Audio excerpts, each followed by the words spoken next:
Good morning. Good morning. Thank you for being with us here on this rainy day.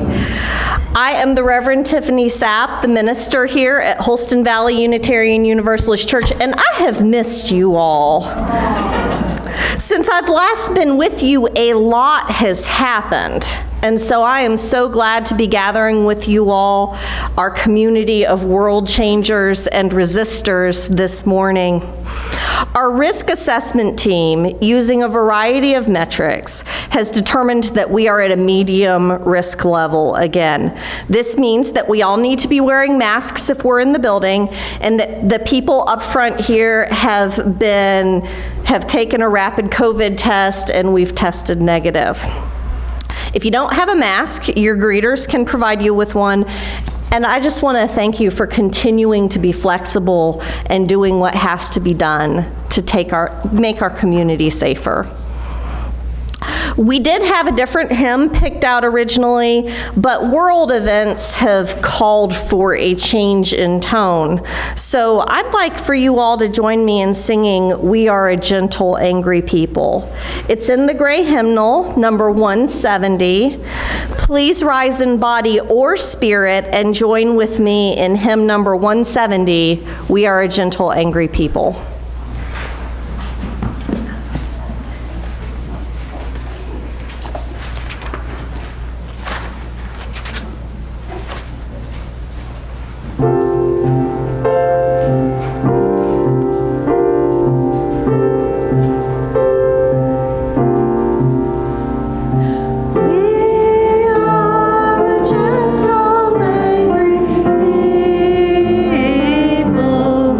And we are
you.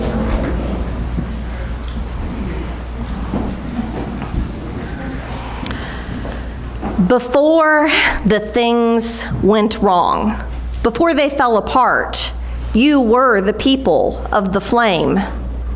And now things are worse before they get better.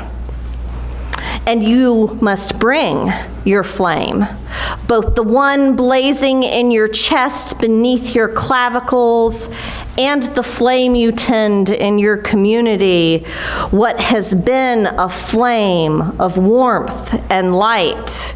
And now you must feed the fire and fan the flame, allowing the ash that falls and flies around you to be proof that it still burns. Casting widening circles of truth, showing the path forward to justice. Remember, you are not blazing the path, you are joining. The movement of foremothers, the shelter of the labor of the Black queer intersex doula, the litany of motherwort, of coat hanger, of cohosh, the promise of bodily sovereignty for women, for the trans people, for all the people the state would control.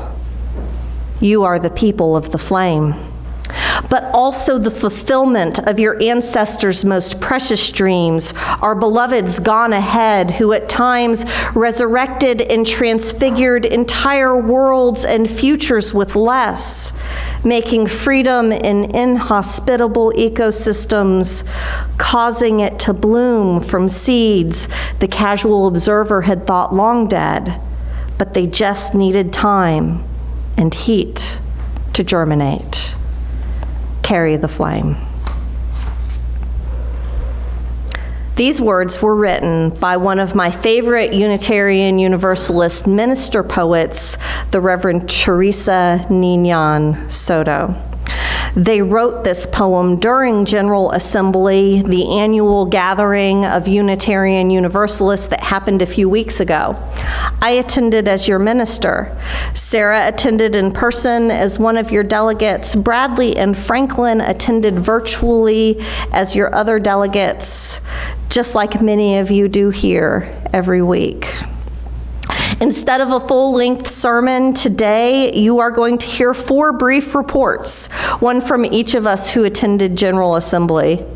I felt like the entire time I was there, I was gathering poetry, music, topics, arguments, quotes, all to bring back to you, foraging for what I could bring back to nourish us and to renew our spirits.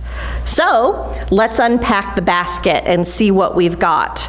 Wayne is going to get us started by reading our chalice lighting, which is a ritual of fire that connects us to Unitarian Universalist communities all over the U.S. and the world, many of whom are also lighting chalices this morning.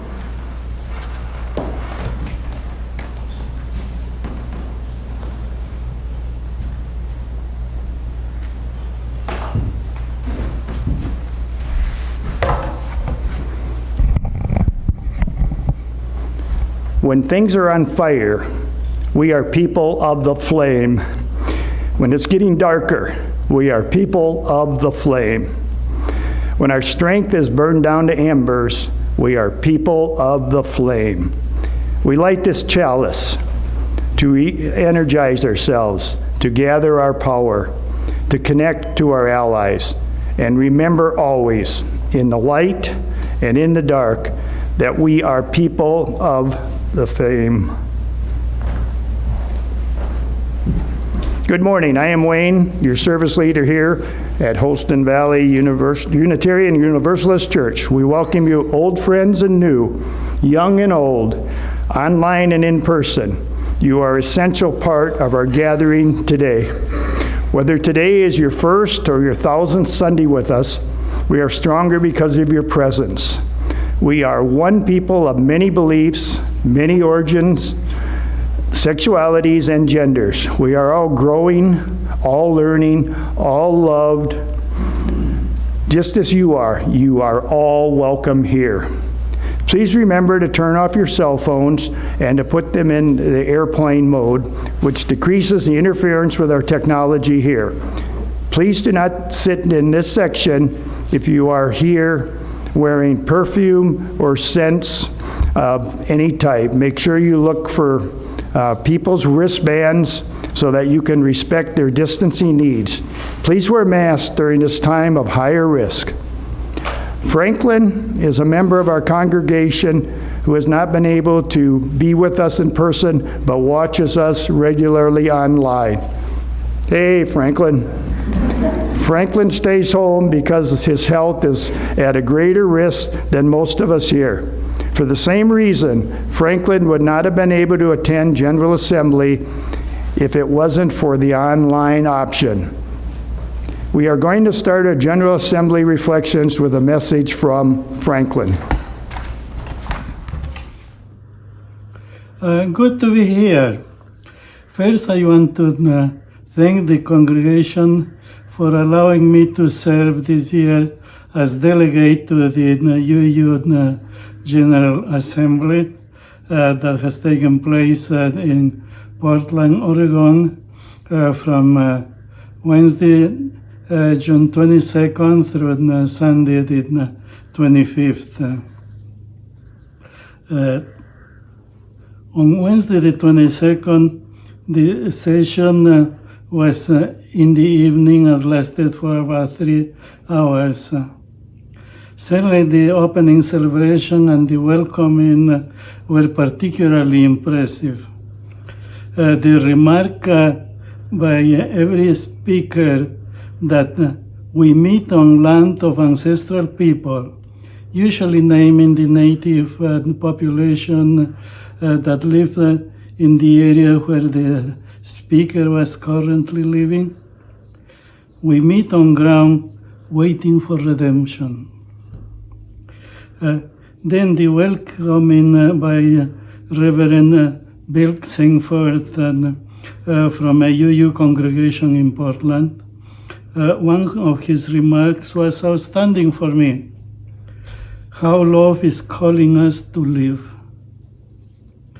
That was followed by the overwhelming joy radiated by Reverend Susan Frederick Gray, current president of the UU Association, in a 6-year term that started in June 2017. Her enthusiasm was and continues to be contagious, and she has been very actively involved in multiple issues of social justice. On Thursday, the initial part was very emotional due to the news of that day reporting the abolition of Roe versus Wade by the current Supreme Court of Justice. Reverend Susan Frederick Gray was deeply affected emotionally, dealing painfully with the loss and asserting her decision to never give up. In the evening, she spoke publicly in one of the several demonstrations in Portland. Of course, session 2 had to take place dealing with the changes of Article 2 in the bylaws that has already been approved, and changes centered on love. 4 sections were dealt: principles and sources, the purpose of the UUA, inclusion cause, and freedom of belief cause. 4 big picture topics were considered: purpose of the UU Association, no time for a casual faith, no time to go alone. Also, proposed UU values were reviewed, 7 on them, with love at the center. On Saturday 25th was session 4, the discussion of actions of immediate witness. Those are things that come up and need immediate engagement and action. For issues were dealt with. We do not consider rejecting legal challenges to abortion, anti-racism and reparation, stop the privatization of Medicare.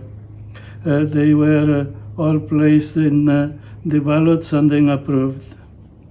On Sunday the 25th, the last session started at 3:30 p.m. local time for more than 3 hours. It was only on YouTube as Zoom was no longer available. The predominant atmosphere was that of departure until the next UU General Assembly in 2023 to take place in Pittsburgh, Pennsylvania. A certain father had a family of children who were forever quarreling amongst themselves. No words he could say did the least good, so he cast about in his mind for some very striking example that would make them see that their arguing would only lead to trouble. One day, when the quarreling had been louder and meaner than usual, and each of the kids were off in their own rooms moping, he asked one of them to bring him a bundle of sticks. Then, handing the bundle to each of his children in turn, he told them to try and break it. I'm trying, y'all, I really am.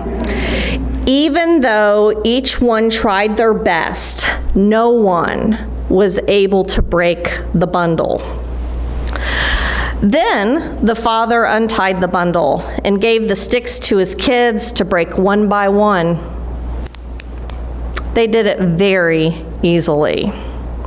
"My children," said the father, "do you not see how certain it is that if you agree with each other and help each other, it will be impossible for your enemies to injure you? But if you are divided among yourselves, you will be no stronger than a single stick in the bundle."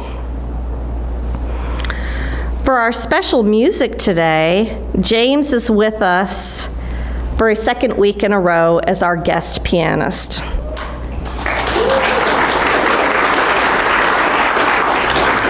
Starting tomorrow, though, James will no longer be our guest pianist. He will be part of our staff. I was going to ask you to join me in applauding, but you are a step ahead of me. To celebrate today, we've invited James to just play something that he enjoys playing for our special music, and he's agreed to come up here to introduce it so that the folks at home can see him too.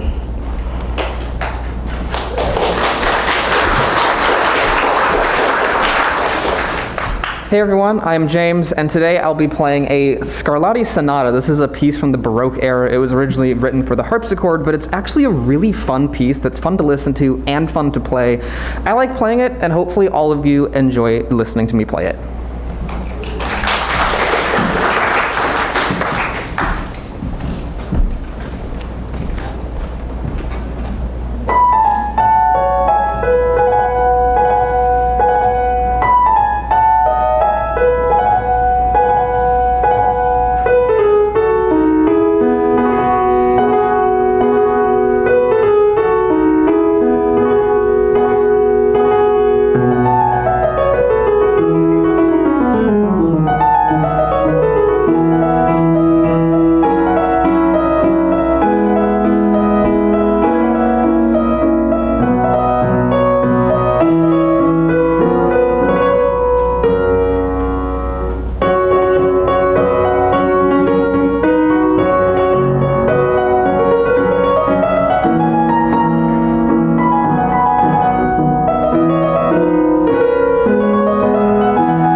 Hi.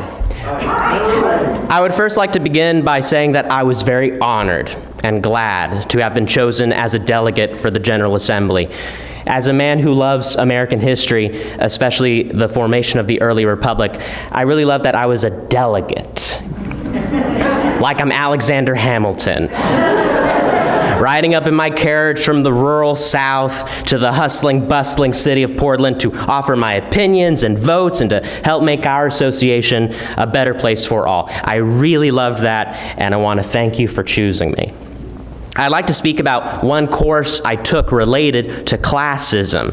It was titled Breaking Through Class Barriers. There's a graphic that was shown to me in the course that I'd like you to look at. It's inserted in your bulletin.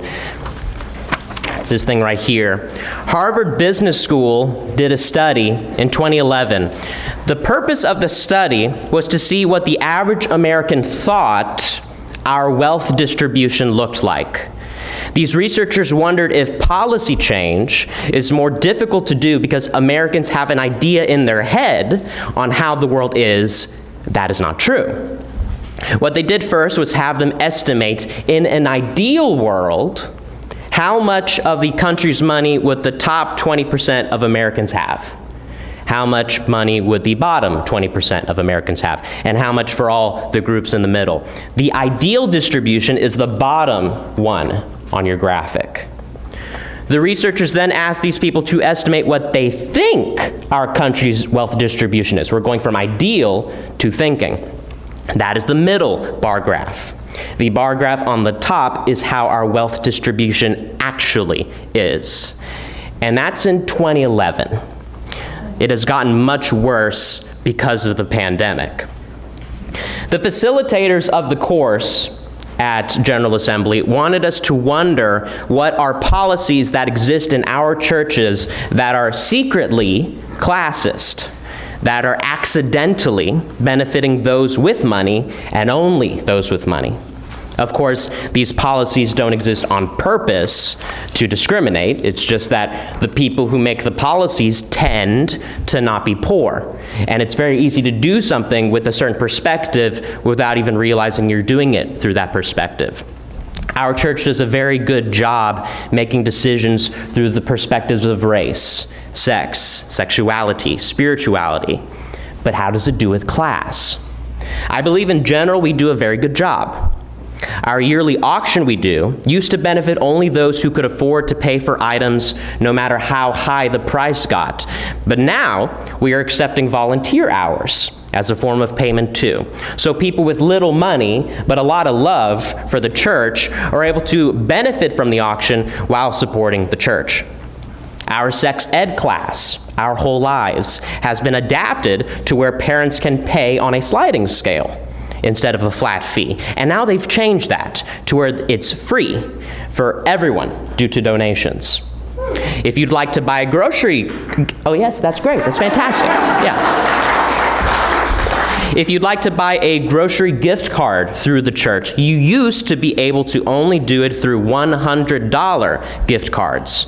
Some members are so tight on cash they can't give you $100, but they can give you $25.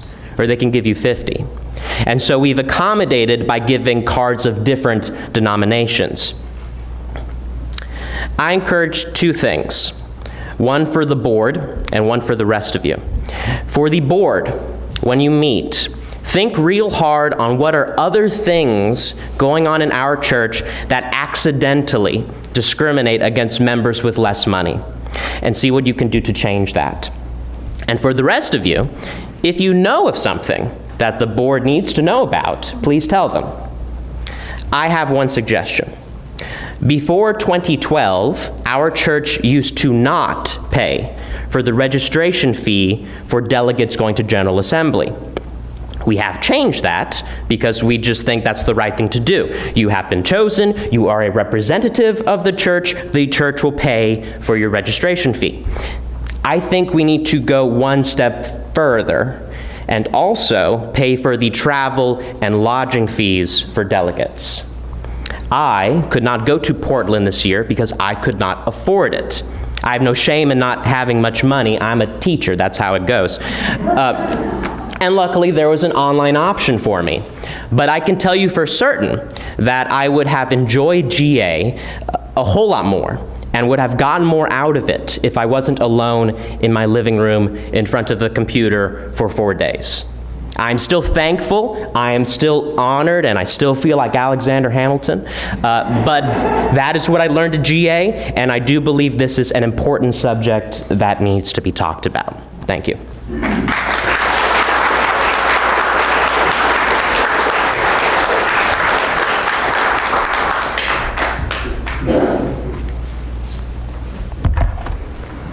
Thank you, Bradley. We bring all that we are to this community here. Your joys and sorrows are welcome here. Allow us to hold them together. If you'd like to share a joy or sorrow in person, use these candle cards, which are located right over there. And if you'd like to share a joy or a concern from a distance, you can email me at minister@hvuuc.org. We do have a candle of joy from Bradley for being moved from an English teacher to a history teacher. Can get that Alexander Hamilton thing going for you. And I don't believe we have any other cards. So I want to lead us in a time of reflection and meditation. People of the flame, that's us. I know we're tired and angry and maybe scared. And I know that none of us here today need a list of why. In the face of our big feelings, our valid feelings, I invite us to breathe. To breathe slowly and deeply from our bellies, in and out. You don't need to force your breath or rush your breath or exaggerate your breath. Just let it come slowly and deeply from your belly. Breathing in and out. Anywhere that you notice tension in your body, imagine that you are breathing into and out of that place and feel the tension in your body slowly leave every time you breathe out. Breathe in love for yourself and breathe out love for the world. Breathe in compassion for yourself and breathe out compassion for the world. Breathe in hope for yourself and breathe out hope for the world. Breathe in peace for yourself and breathe out peace for the world. Breathe in love for yourself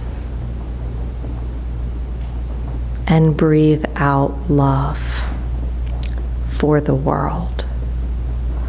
Know that your breath can connect you to your body and each other whenever you need a moment of peace. You are a part of a community. You are not a lone person of the flame. We are the people of the flame, and we shine our light together. We have work to do, and you can only do your work. What is your work? What is your work? I invite you to receive your work, to take up your work, and only your work. Our work is not to fix everything. Our work is not to make others do their work, because that is impossible. And you probably don't know what their work is anyway. Our work is to love and encompass even our own selves in that love. Our work is to love our own selves too. Our work is to hear the calling of where our passions and our skills and the needs of the world intersect and go where it calls us. Our work is to be the people of the flame. If you want a candle to be lit for yourself, a loved one, or a situation close to your heart, I invite you to make that request by standing or raising your hand when loving kindness plays, which will happen in just a moment. Then I will acknowledge each of you with the motion of my hand, and then you can sit down or lower your hand after I acknowledge you. And we light our first candle for you who are not in the building, but are ever in our hearts and minds.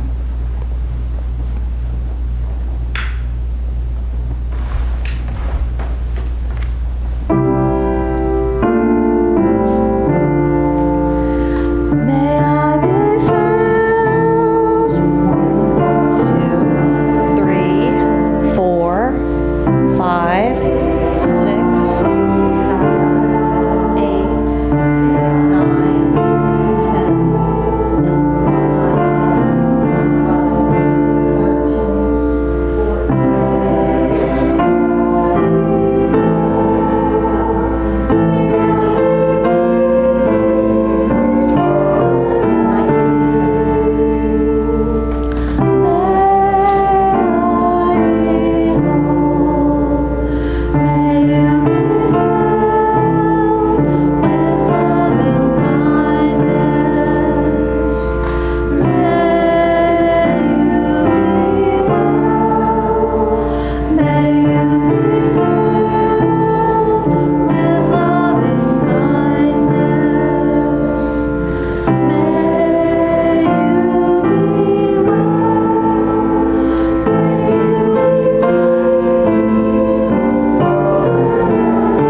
we light a final candle for all that remains unspoken in our hearts and minds.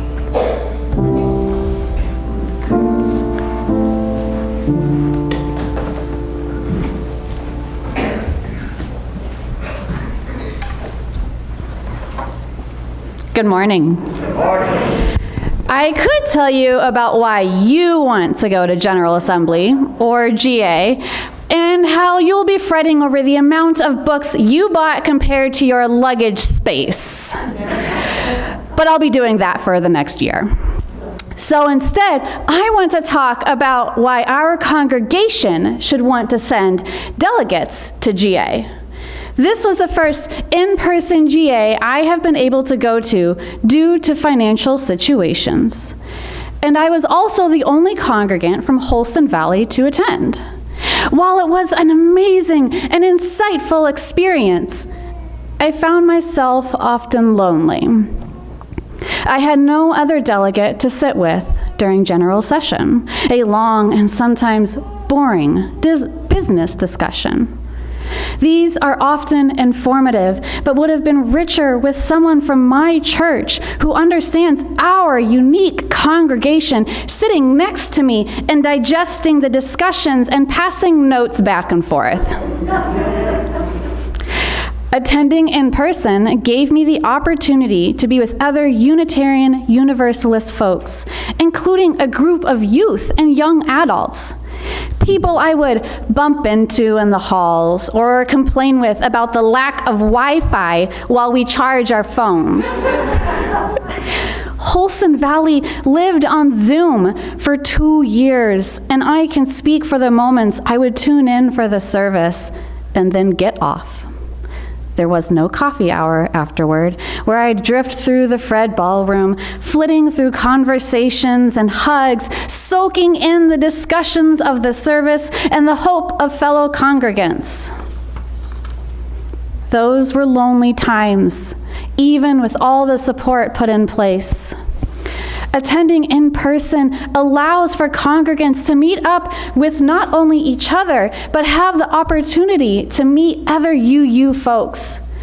I didn't know so many youth attended GA until just a few weeks ago. The Unitarian Universalist Association, providing multi-platform GA, is one of their best choices, providing access for folks who stay home, are feeling under the weather, or simply wish to view a session from their hotel room. And that needs to be consistently continued and expanded on for accessibility every year. It allows attendance, even if a flight was canceled, or there was an emergency that prevented someone from traveling. I'm even able to access many of the workshops weeks later because they're recorded, meaning I'm able to continue learning even after GA is over. What would it look like if we were able to provide lodging and travel for all 3 of our delegates? What would it look like if all 3 of our delegates could attend in person, flitting through the exhibit hall and bumping elbows with folks you shared a workshop with, discussing the 8th principle, or the early morning service centered around climate justice? What would it look like for 3 of us to be able to enjoy new travel and new experiences, opportunities to see new cities and try new foods? Our delegates would have the support they need from each other, support that sometimes only a familiar face can provide.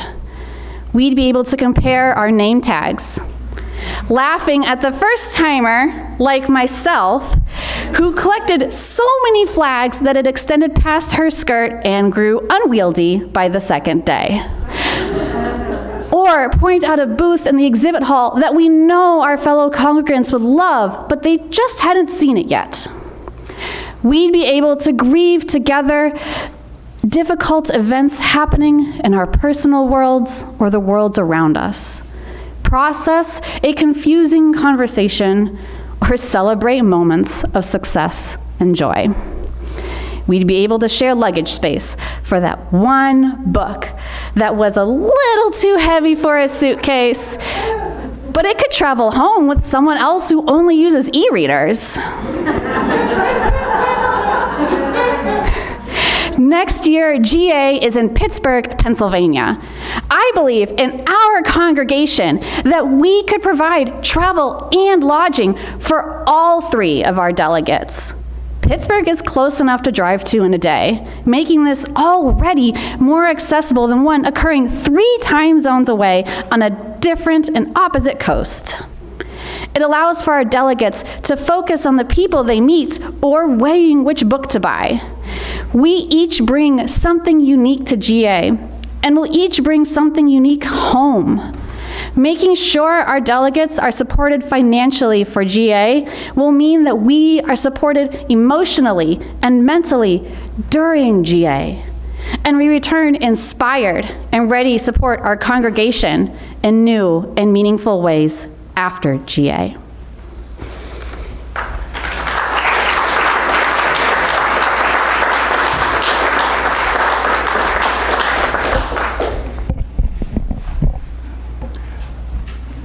Lots of things happen during the General Assembly.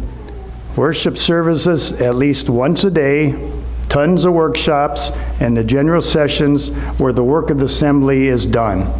During one of these general sessions, the president of the Unitarian Universalist Association, the Reverend Susan Frederick Gray, offers an annual report to the assembly.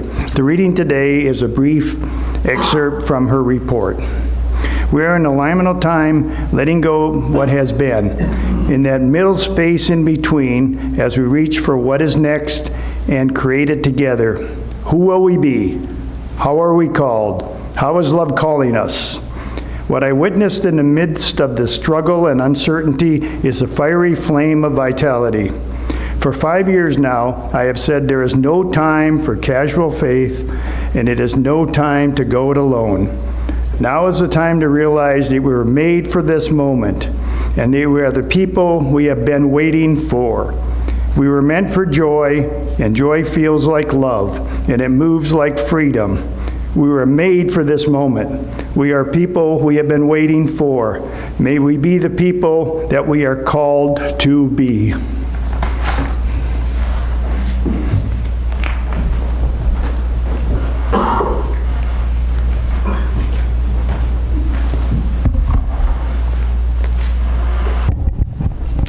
What is our work to do? This is the question that I heard in different contexts and in different ways all throughout my time in General Assembly.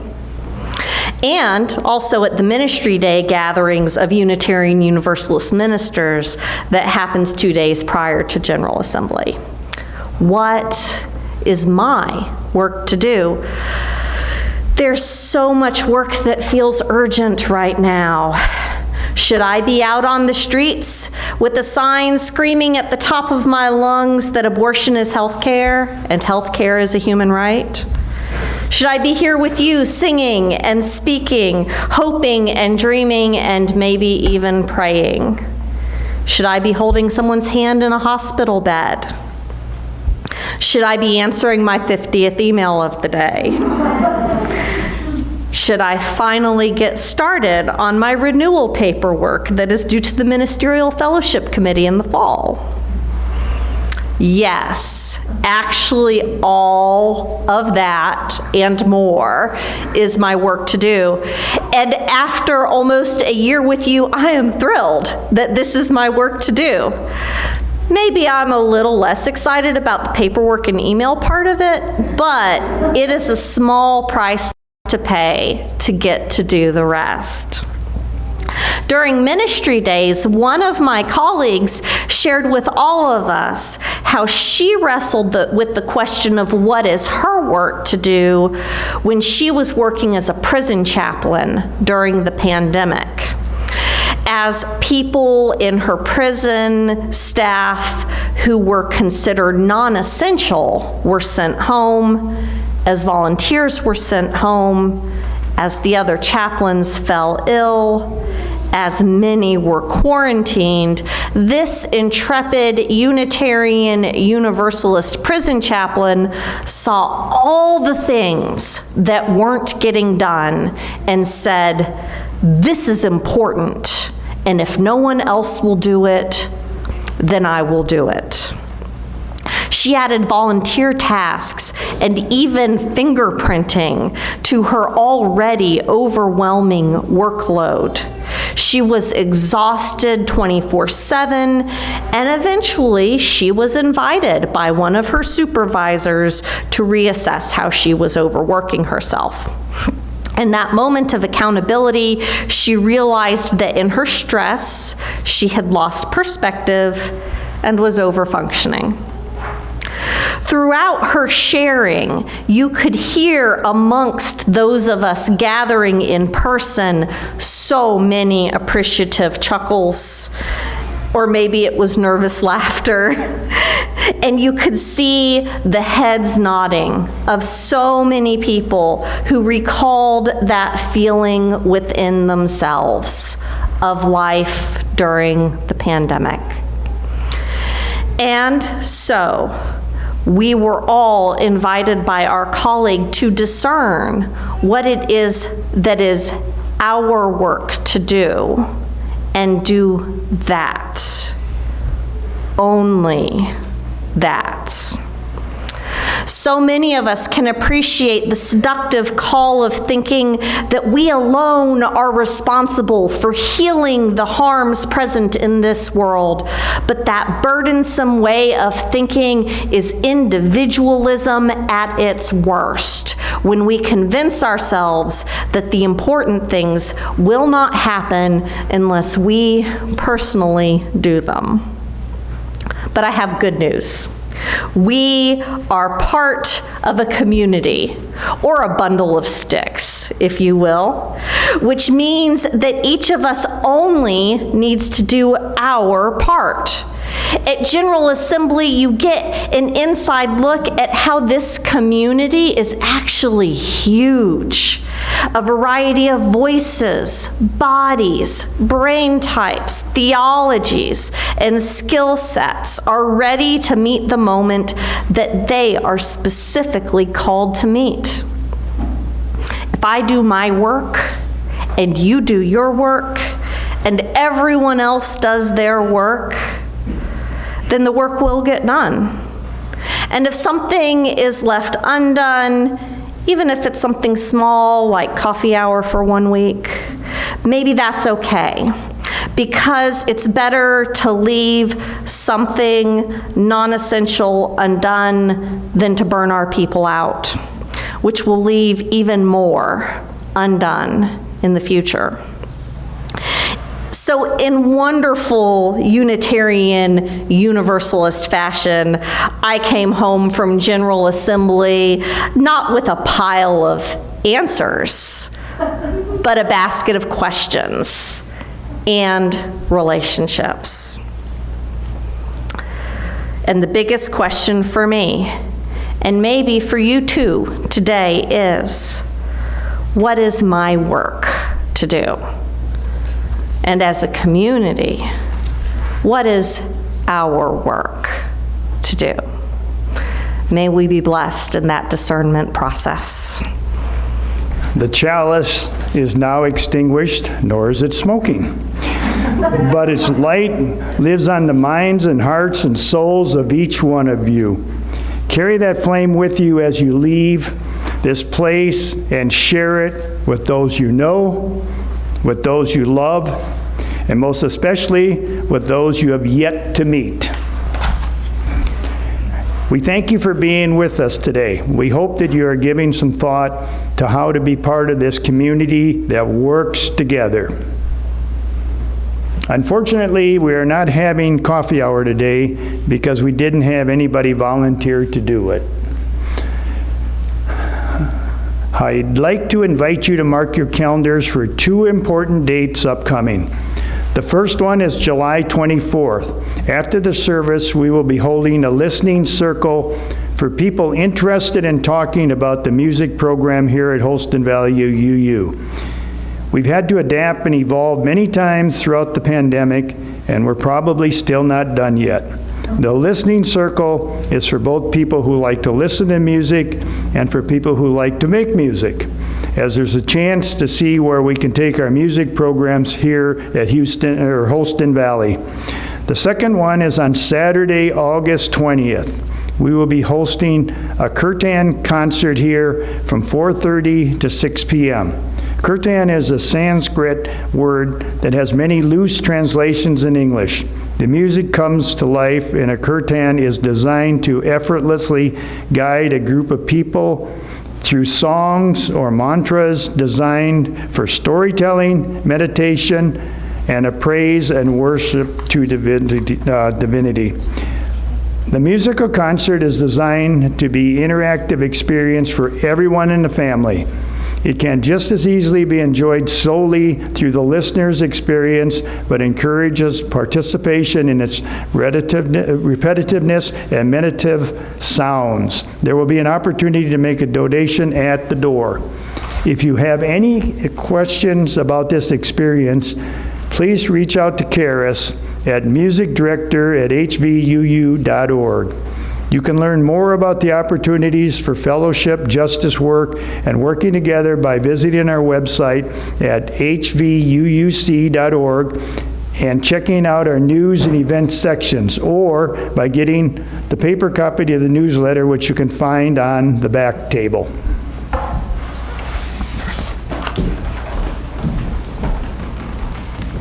Thank you for being with us today.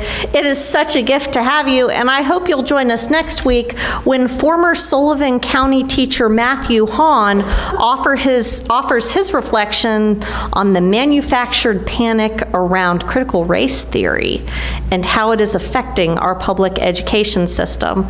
Some of you may have heard his name already, but if you haven't, I want you to know that this is a really incredible opportunity that we're going to have to hear from Matthew Hahn here in our own church. He made national news when he was fired for teaching his students that white privilege was a real thing, and we get to hear from him next week. Next time you come visit us in person, I hope you'll bring some donations to the local food pantry. We have a big tub out front when you come in, and we'll receive whatever you've got to give.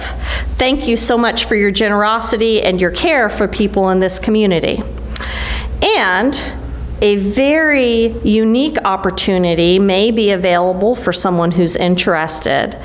Side with Love is offering a reproductive justice congregational organizing series for teams, and I'm going to be attending it on Zoom. It's 3 Thursday nights in a row, starts later this month, and a commitment is required to attend all 3 sessions and then to work with me to figure out how to make this our work.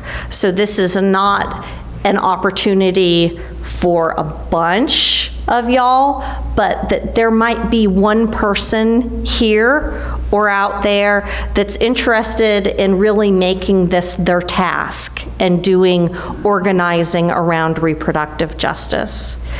If you feel like you are called to make reproductive freedom your work in a big way, please reach out to me today and I will give you the information that you need. And as we go from this place, let's hold in our hearts the big question, what is my work to do? May you see, feel, and understand what it is that is your work to do. May you see, feel, and understand how your work connects to the work of the people around you. May we understand when it's time to let someone else take the lead, especially when our lives, when the work touches their lives and identities more closely than our own. May we understand the temptation to do the work that makes us feel better about ourselves instead of redirecting ourselves to what is actually needed. And may we have the wisdom to take care of ourselves and each other. May we see, feel, and understand that taking care of ourselves and each other is often our work to do. And may we see, feel, and understand what is our work to do. And may we do only that, trusting the others in our interconnected web to do their work well as well. Our closing hymn for the month of July is hymn number 1010, We Give Thanks. Even when things are difficult, we find a place where we can give thanks. There's always something to be grateful for, and I'm grateful for this time we share. The writer of this song, Wendy Luella Perkins, wrote another verse that is not in our hymnal, so we have put it in an insert. We will sing the verse we know, and then the new verse, and then the verse we know one more time, and that is all on your insert. This is also the time that we will pass the offering plate. The contributions that you make during the offering supports the way that we build each other up within this community and also gives us the resources that we need to stretch out into the wider world and make a positive impact. So if you're making a pledge payment, please mark it as such, and thank you so much for your contributions. Please rise in body or spirit for our closing hymn, number 1010, We Give Thanks.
one final thought for you all today. We've got a note here from Naomi, who bought a big tomato, and when she opened it home, there were dozens of sprouted seeds inside. She has filled a plastic box with soil and seeds and placed it in the morning sun, and she is watering it every day. I believe these plants are somewhere in the building out there. If you want to start your own little colony of tomato plants, they are out there, and then you need to bring me back one later. Go in peace and yay, church.